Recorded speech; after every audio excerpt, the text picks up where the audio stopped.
Well, good morning. I am here with Herb Chipman and Ed Carroll. Both are they're not going to like when I say this, very prestigious leaders, formerly of the Stoughton Fire Department. And I asked them if they would be kind enough to share some of their leadership experiences with me as as they evolved through the ranks, and I know that there were some pretty tough times along the way.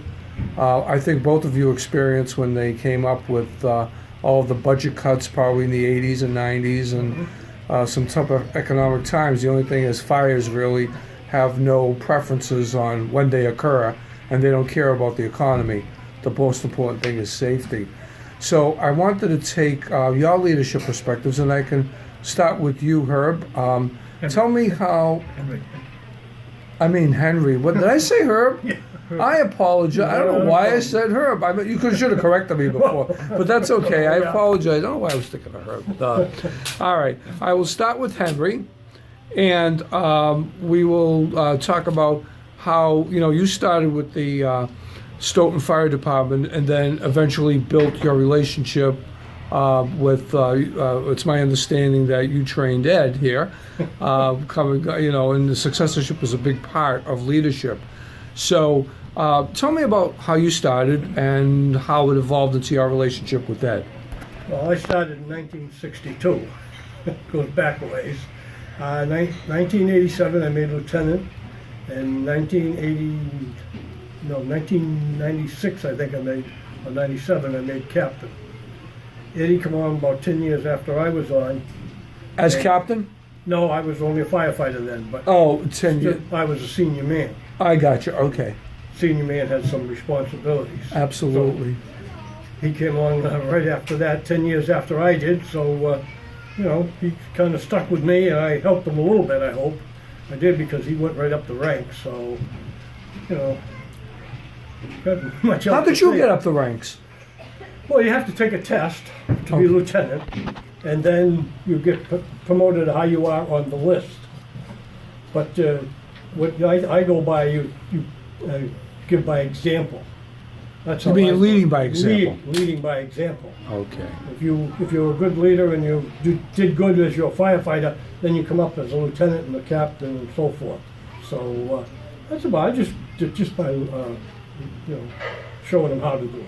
Okay, so you showed Ed by example. Yeah. Now, I don't want to put him in a bad way here, but because we always do things like that. But the thing is, both of you have passion for what you do, and I think that's really, really important.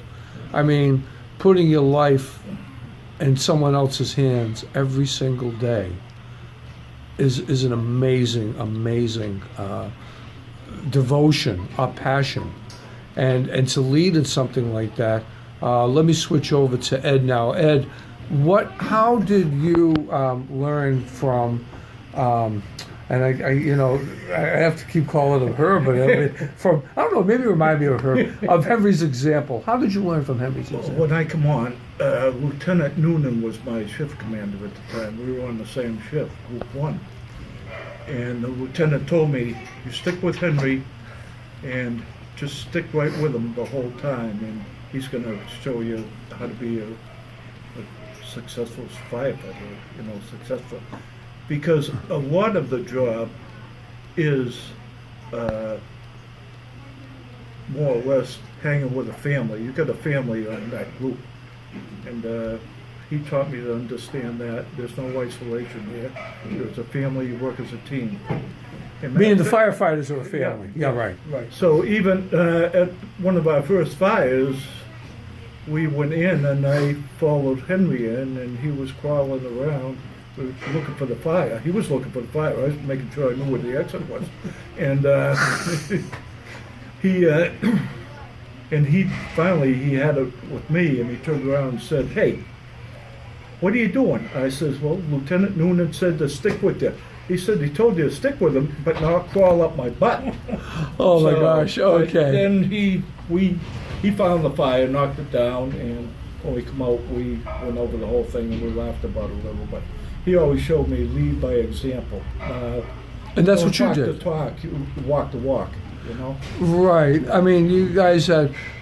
So let's talk about how you kind of came up through the ranks as well. Was it from Henry's leadership, or the environment, or what type of a culture was it?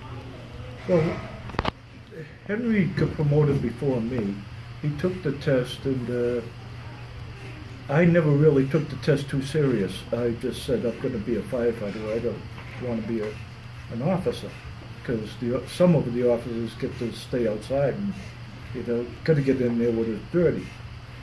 But then I found out he passed the test, so I said, okay, next one I'm going to ace if I can, because if Henry moved up, it must be the thing to do. And that's what I did. I took the next test, and I showed up #1 on it, and I got promoted. And at one time, they put us on the same shift together. So we were still together all those years. All those years, and then you eventually evolved to chief. Yes, we both moved up to captain at just about the same time.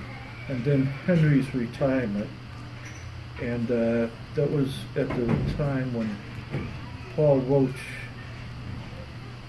he went, young Paul, no, Paul Roach, when I made deputy chief. Myself and Paul Roach were junior, were deputy chiefs. And to tell you the truth, that was a day job and it was a desk job, and I miss firefighting. You missed actually getting into it. Yeah. And you know, I know that the was it the Melendez fire?